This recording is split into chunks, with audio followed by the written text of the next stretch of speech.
Assalamualaikum warahmatullahi wabarakatuh. Selamat pagi semuanya. Kepada yang terhormat Bu Dr. Novi Darmayanti, S.E.M.S.A.A.K.C. selalu dosen mata kuliah teori akuntansi dan teman-teman yang berbahagia.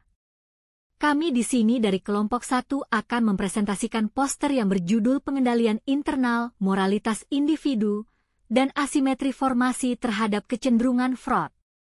Sebagai berikut penjelasannya. 1. Latar belakang. Fraud atau kecurangan dalam perusahaan seringkali berdampak merugikan secara finansial dan merusak reputasi perusahaan. Dalam konteks ini, PT Ambasador Mayangsari, sebuah perusahaan manufaktur di Surabaya, dijadikan objek penelitian karena mengalami kelemahan dalam 3 hal penting. Yang pertama, pengendalian internal yang lemah, yaitu lemahnya sistem pengawasan, pembagian tugas, dan kontrol internal lain yang seharusnya bisa mencegah kecurangan. Kedua, moralitas individu yang rendah, yaitu nilai moral dan etika karyawan dalam bekerja tidak memadai sehingga membuka peluang terjadinya perilaku curang.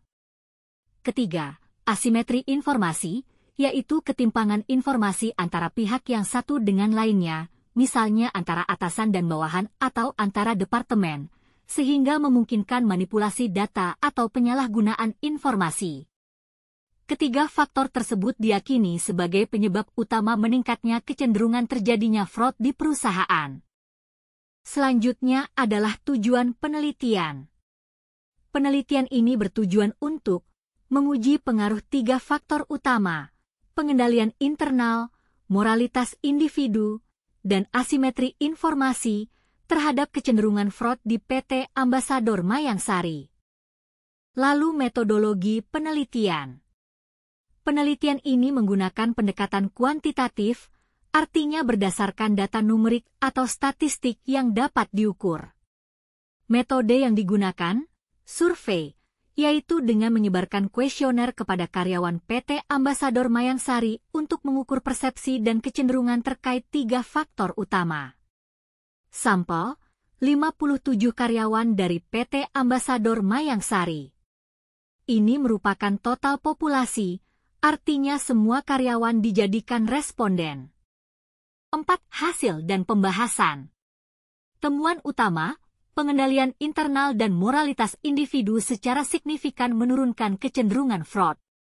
Sistem pengendalian internal yang efektif, seperti pembagian tugas yang jelas dan adanya pengawasan, menghambat peluang fraud. Karyawan dengan moralitas tinggi cenderung enggan melakukan kecurangan, karena mereka memegang nilai kejujuran dan tanggung jawab. Sebaliknya, asimetri informasi justru meningkatkan kecenderungan fraud. Ketika hanya sebagian pihak memiliki informasi penting, maka muncul peluang untuk memanipulasi informasi, menyalahgunakan kekuasaan, dan melakukan tindakan tidak etis tanpa terdeteksi. Dan untuk mencegah fraud, perusahaan harus menutup celah sistemik dan psikologis, bukan hanya memperbaiki sistem, tetapi juga membentuk karakter karyawan dan menciptakan budaya transparansi. Manfaat penelitian. A. Akademis, menambah pengetahuan ilmiah mengenai faktor-faktor penyebab fraud di lingkungan korporat, terutama dari sisi internal perusahaan dan psikologis karyawan. B. Praktis, memberikan masukan strategis bagi manajemen PT Ambasador Mayangsari untuk meningkatkan kualitas sistem pengendalian internal. Menanamkan nilai-nilai moral pada karyawan.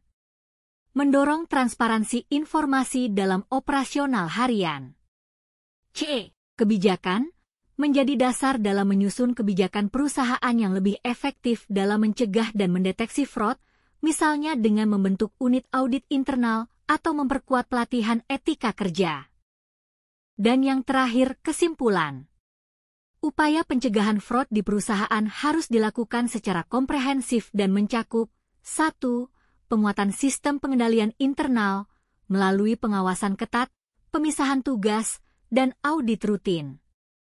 2. Peningkatan moralitas individu, melalui pelatihan etika, pembinaan nilai, dan pemberian teladan dari pimpinan.